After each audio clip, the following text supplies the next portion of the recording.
जय माता की। दुर्गा सप्तशती में वर्णित 5वां अध्याय बताने जा रही हूँ। 5वां अध्याय प्रारंभ होता है। देवताओं द्वारा देवी की स्तुति। चंड के मुख से अंबिका के रूप की प्रशंसा सुनकर शंभु का उनके पास दूत भेजना और दूत का निराश लौटना। ऋषि बोले, पूर्व काल में शंभु और निशंभु नामक महाअसुरों ने अपने बल के मत से इंद्र से तीनों लोकों का राज्य और यज्ञों के भाग छीन लिए।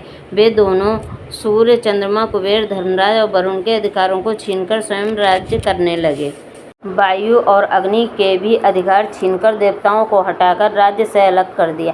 इस प्रकार देवतागण महाअसुरों से हारे हुए तथा स्वर्गलोक से पृथक किए हुए अपराजिता देवी का स्मरण करने लगे और विचार किया कि भगवती ने पहले हमें वरदान दिया था कि आपत्ति के समय स्मरण करने पर तुम्हारे संपूर्ण कष्टों का नाश कर दूंगी। ऐसा विचार करके समझ इंद्रादि देवता हिमालय पर्वत पर जाकर विष्णु माया देवी की स्तुति करने लगे। देवता बोले, देवी महादेवी शिवा प्रकृति भद्रा को नमस्कार करते हैं। रौद्र रूप नित्या गौरी धात्री ज्योत्सना रूपिणी इंद्र रूपिणी सुख स्वरूप भगवती को हम निरंतर नमस्कार करते हैं। कल्याणी वृद्धि और सिद्धि रूपा को हम सब नमस्कार करते हैं। नेत्रवती देवी को हम नमस्कार करते हैं। राजगृहों में लक्ष्मी रूपी तथा सवर्णी देवी के लिए बारंबार प्रणाम है। दुर्गा दुर्गपारा सारा सर्वकारिणी ख्याति और धूम स्वरूपा को निरंतर नमस्कार है। अत्यंत सौम्य और रौद्र रूपा देवी को हम नमस्कार करते हैं। जग प्रतिष्ठा तथा कृति स्वरूपा देवी को बारंबार नमस्कार करते हैं। समस्त जीव मात्र में विष्णु माया नाम से जो देवी कही जाती हैं उनको नमस्कार करते हैं। उनका नमस्कार करते हैं, उनके लिए बार बार नमस्कार है। जो देवी समस्त जीव मात्र में चेतना नाम से कही जाती है उनके लिए नमस्कार है, उनको नमस्कार है, उनको बारंबार नमस्कार है। जो देवी समस्त जीव मात्र में बुद्धि रूप से स्थित हैं उनको प्रणाम है, उनको प्रणाम है, उनको बार बार प्रणाम है। जो देवी समस्त जीव मात्र में निद्रा रूप से वास करती हैं उनको नमस्कार है, उनको सत नमस्कार है। जो देवी समस्त जीव मात्र में क्षुधा रूप से वास करती हैं उनको प्रणाम है, उनको प्रणाम है, उनको बार बार प्रणाम है। जो देवी सब प्राणियों में छाया रूप से स्थिर हैं, जो देवी सब जीव मात्र में शक्ति रूप से स्थित हैं उनको प्रणाम है, उनको प्रणाम है, उनको बारंबार प्रणाम है। जो देवी जीव मात्र में तृष्णा रूप से विराजमान है, जो देवी समस्त जीव मात्र में जाति रूप से विराजित हैं उनको नमस्कार है, उनको नमस्कार है, उनको बार बार नमस्कार है। जो देवी सब प्राणियों में लज्जा रूप से विराजमान हैं उनको नमस्कार है, उनको 100 बार नमस्कार है। जो देवी समस्त जीव मात्र में श्रद्धा रूप से विराजमान हैं उनको हम सबका प्रणाम है।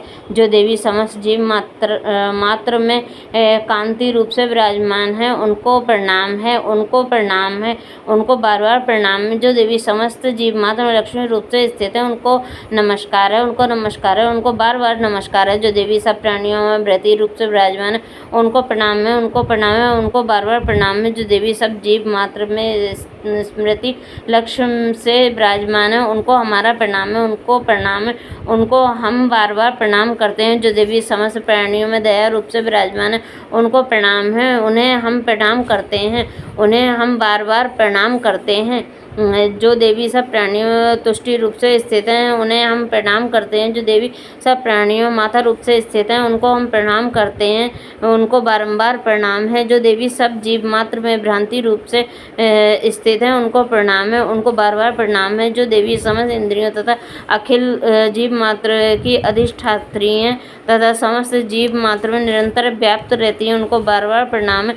जो देवी इस सारे संसार में चैतन्य रूप से व्याप्त रहती हैं उनको बार बार नमस्कार है। पूर्व समय में अपने अभिष्ट फल प्राप्ति के लिए देवताओं ने जिनकी स्तुति की थी तथा देवराज इंद्र ने बहुत दिन तक जिनका पूजन किया था, जो संपूर्ण मंडल का मंगल का कारण हैं, जो ईश्वरी हम सबकी आपत्तियों को दूर कर कल्याण करें, प्रचंड दैत्य से कष्ट पाकर इसी प्रकार सभी देवता तत्शरण में आकर जिसको नमस्कार करते हैं और शक्ति सहित विनय पूर्वक जिसका ध्यान करते हैं, वे ईश्वरी तत्क्षण हमारे संकट को दूर करें।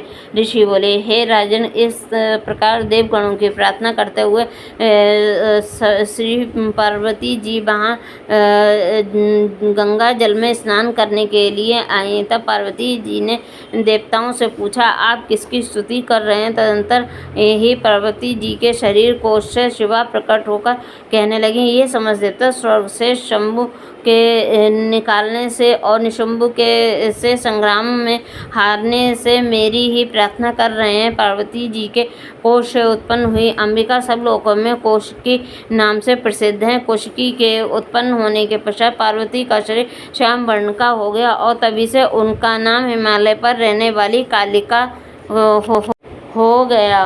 तदंतर परम मनोहर रूप वाली अंबिका देवी को शंभु और निशंभु के दूत चंड और मुंड ने देखा और फिर उन्होंने जाकर शंभु से कहा, हे महाराज, कोई परम स्वरूपवान स्त्री हिमालय पर्वत को प्रकाशित कर रही है। उसे असुरेश्वर ऐसे सुंदर रूप की स्त्री कहीं पर किसी के देखने में नहीं आई है, इसलिए आप यह मालूम करें कि वह स्त्री कौन और किसकी है तथा उसे ग्रहण करें। तब रत्न स्वरूप स्त्री अपनी कांति से संपूर्ण दिशाओं को प्रकाशित कर रही हैं, उसे आप अवश्य देखें। हे असुरेश्वर, त्रिलोक में जितने रत्न मणि हाथी घोड़े आदि हैं, समस्त उसके यहाँ सुशोभित हैं। हाथियों में श्रेष्ठ ऐरावत, ऊंचे श्रवा नामक घोड़ा और पराजिता का वृक्ष, ये समस्त आपने इंद्र से छीन लिए हैं। हंस युक्त रतन जड़ित ब्रह्मा जी का अद्भुत विमान भी आपके पास है। यह महापग्न नामक निधि आप कुबेर से ले आए हो। समुद्र ने आपको किंजलकिनी नाम की माला प्रदान की है और वरुण का कंचन की वर्षा करने वाला छत्र और प्रजापति का उत्तम रथ भी आपके यहाँ ही है। हे दैत्यराज, यमराज से आपने उत्क्रांतिदा शक्ति छीन ली है और उसके भाई निशुम्भ ने वरुण से पाश छीनकर उसके पास अपने पास रख लिया है। समुद्र से निकले हुए भी अनेक प्रकार के रत्न भी निशुम्भ ले गए। अग्निदेव ने भी न भस्म होने वाले ऐसे 2 अस्त्र आपको दिए हैं। जो दैत्यराज, आपने इस तरह अपने सभी रत्नों को एकत्रित कर लिया है और फिर आप स्त्रियों में रत्न स्वरूप कल्याण करने वाली उस अबला को क्यों नहीं लाते? ऋषि बोले, शंभु ने ऐसी चंडमुंड की बातें सुनकर असुर सुग्रीव की को दूत बनाकर देवी के पास भेजा और उसे समझाकर कहा, हे मेरी आज्ञा, उससे इस प्रकार कहना तथा ऐसा कार्य करना कि वे शांतिपूर्वक राजी खुशी मेरे पास चली आवे। अतः वहाँ अति रमणीक पर्वत पर विराजमान देवी को सुग्रीव असुर ने जाकर देखा और बड़ी नम्रता पूर्वक मधुबाणी में बोला, हे देवी, असुर राज शंभु तीनों लोकों के स्वामी हैं। उन्होंने मुझ दूत को आपके समीप भेजा है। उनकी आज्ञा का उल्लंघन देवगण भी नहीं करते। उन्होंने जो कुछ कहा है आप सुनिए। हे ये सब तीनों लोक मेरे हैं, सब देवता मेरे अधीन हैं और संपूर्ण यज्ञ के भागों को भी मैं ही पृथक पृथक ग्रहण करता हूँ। तीनों लोकों के उत्तम रत्न हमारे पास हैं और इंद्र का वाहन ऐरावत भी हमने छीन लिया है। समुद्र मंथन से उत्पन्न हुए उच्च श्रवा नामक घोड़ा देवताओं ने विनय पूर्वक मुझे भेंट कर दिया है। हे शोभने, इनके अलावा अन्य जो कुछ भी रत्न गंधर्व तथा नागों के पास थे, वे सभी आप हमको प्राप्त हो गए हैं। हे देवी, हम तुमको संसार भर की स्त्रियों में रत्न समझते हैं, क्योंकि रत्नों के भोगने वाले तो केवल हम ही हैं। हे चंचल नेत्र वाली, तुम मेरे या महापराक्रमी मेरे भाई निशुम्भ की सेवा में आ जाओ, क्योंकि तुम रत्न स्वरूप हो। हमको रत्न ग्रहण करने से तुम्हें अतुलनीय ऐश्वर्य मिलेगा। ऐसा अपनी बुद्धि से विचार कर हमारी पत्नी हो जाओ। ऋषि बोले, दूत की इस प्रकार बातें सुनकर संपूर्ण संसार को धारण करने वाली भगवती भद्रा गंभीर भाव से मुस्कुराती हुई कहने लगी। देवी बोली, हे दूत, तूने इस समय जो कुछ भी कहा है वह सत्य है, इसमें कुछ भी असत्य नहीं है। शुंभ तीनों लोकों का राजा है और निशुंभ भी उसी के समान पराक्रमी है, परंतु इस विषय में मेरी जो प्रतिज्ञा है उसे मैं किस तरह झूठी करूं। मैंने तो प्रतिज्ञा की है कि उसे सुन जो मुझे युद्ध में जीत कर मेरे अभिमान को चूर चूर करेगा तथा मेरे सम्मान बलवान होगा, वही मेरा पति होगा। इसलिए शंभु तथा निशुंभ महाअसुर यहाँ आवे, मुझे जीत लें और तत्काल ही मेरे साथ विवाह कर लें। दूत बोला, हे देवी, मुझे तुझे बड़ा अभिमान है, मेरे सामने इस प्रकार की बातें मत कह। तीनों लोकों में ऐसा कोई भी सा पुरुष है जो शंभु और निशुंभ के समान खड़ा हो सके। उन असुरों के समान सामने समस्त देवता युद्ध में नहीं ठहर सकते। तुम अकेली किस तरह उनके सामने युद्ध में ठहर सकोगी?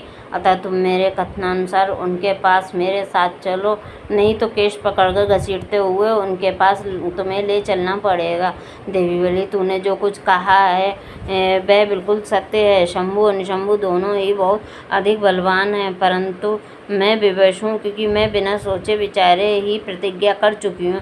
इसलिए तू जा, असुर राज शुंभ से मैंने जो कहा है समझाकर कहना, तब वह जो उचित समझें करें। इति श्री मार्कंड पुराण के देवी महात्म्य में देवी दूत संवाद नामक 5वां अध्याय समाप्त होता है।